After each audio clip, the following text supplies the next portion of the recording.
The weapon was never meant to be used this way. On paper, it required a team, one to aim, one to feed ammunition, one to spot targets, one to relay orders, one to keep the whole thing alive under pressure. Alone, it was inefficient, clumsy. According to every manual written before the war, a liability. But wars are not fought on paper. They are fought in places where plans arrive late and disappear even faster. That day, the battlefield offered no team, no backup, and no clean choices. Only distance, noise, and time slipping away. From the German side, the advance looked routine. Roads secured, resistance thin. Intelligence reports suggested scattered defenders at most. Nothing that required slowing down. Nothing that justified caution. Then the firing started, not sporadic, not wild, but measured, deliberate.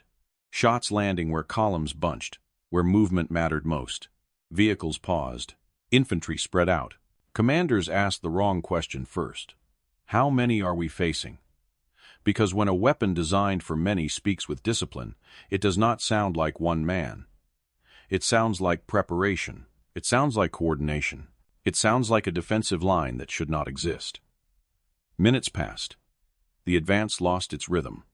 Orders stacked on top of each other. The map no longer matched reality.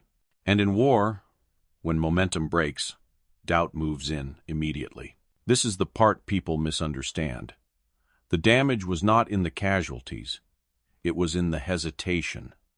Armies do not fear bullets as much as they fear uncertainty.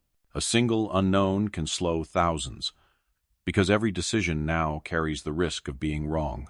German commanders did what commanders always do when information collapses. They assumed the threat was larger than reported, stronger, better positioned, worth escalating against. All of this because one man operated a weapon the wrong way, in the wrong place, at exactly the wrong time or the right one, depending on which side of the field you stood on. What followed was not bravery in the cinematic sense. It was reaction, miscalculation, and a chain of decisions driven by an illusion that refused to disappear. By the time German command realized something was wrong, the problem was no longer the gun. It was the silence around it.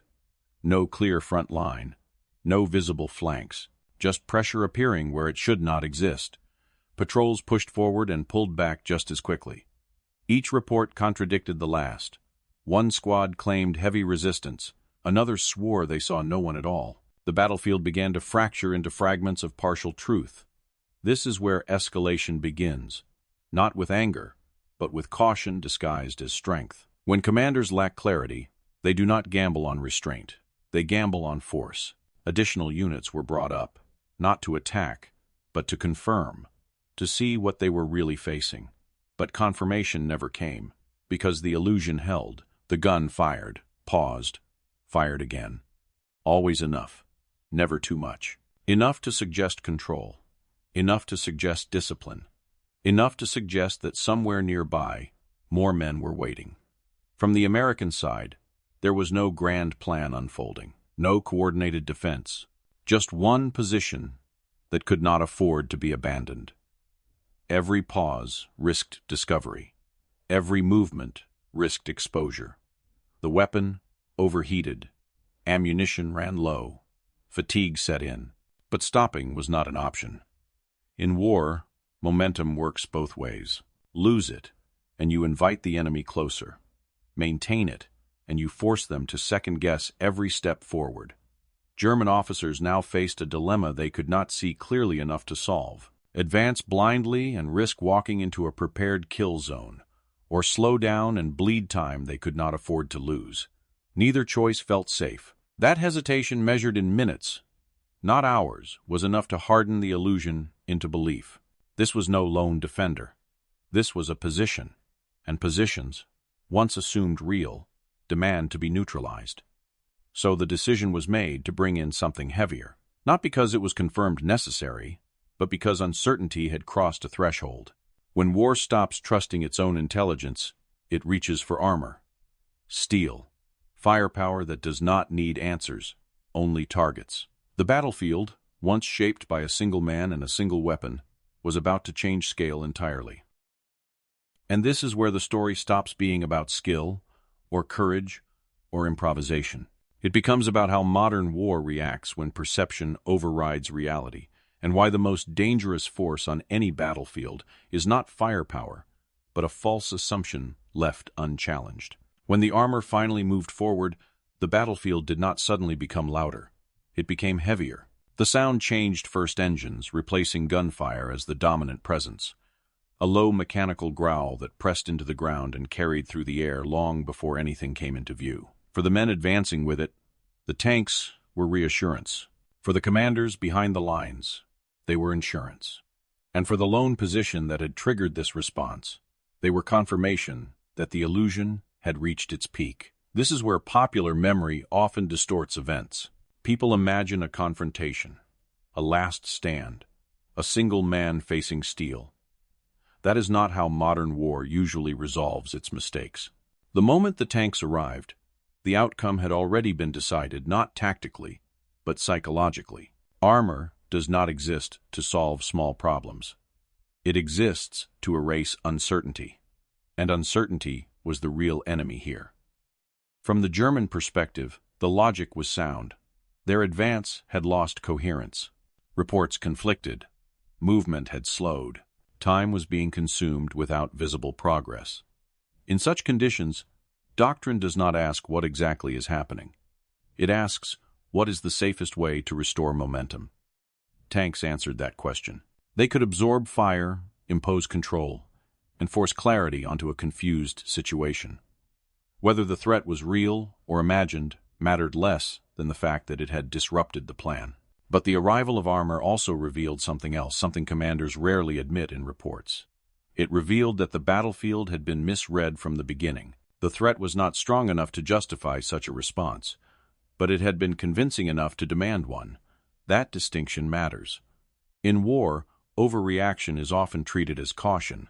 In reality, it is a form of self-inflicted friction. Against tanks, the original position could no longer influence events the same way.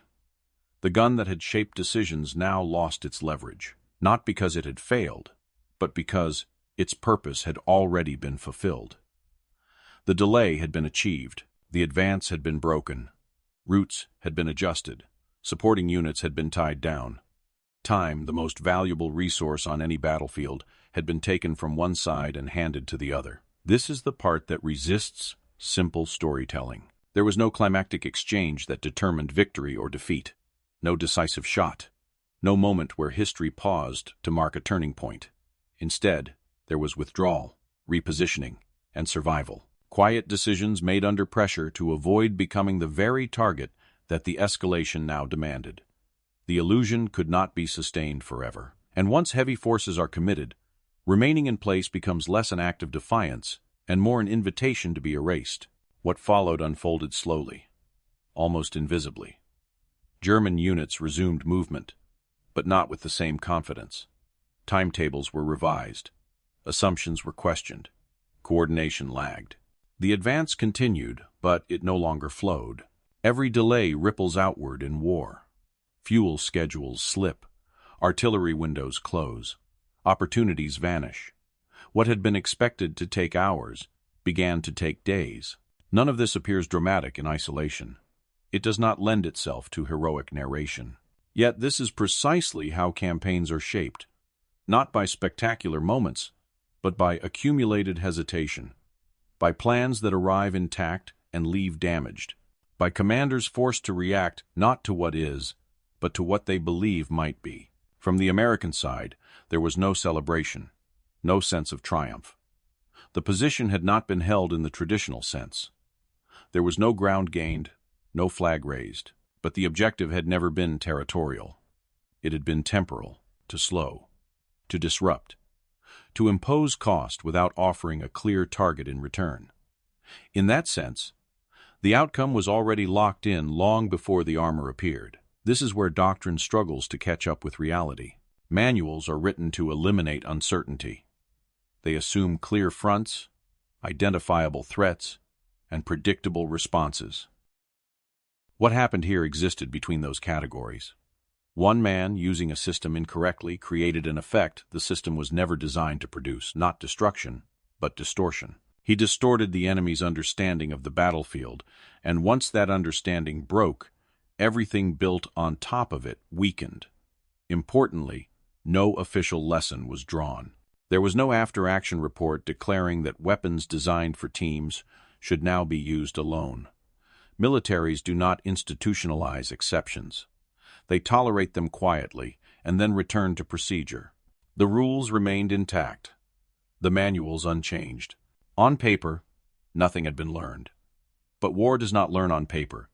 It learns through behavior, through instincts passed quietly between those who were there and those who listen. The unspoken understanding that sometimes breaking a rule does not produce chaos, it produces hesitation in the enemy.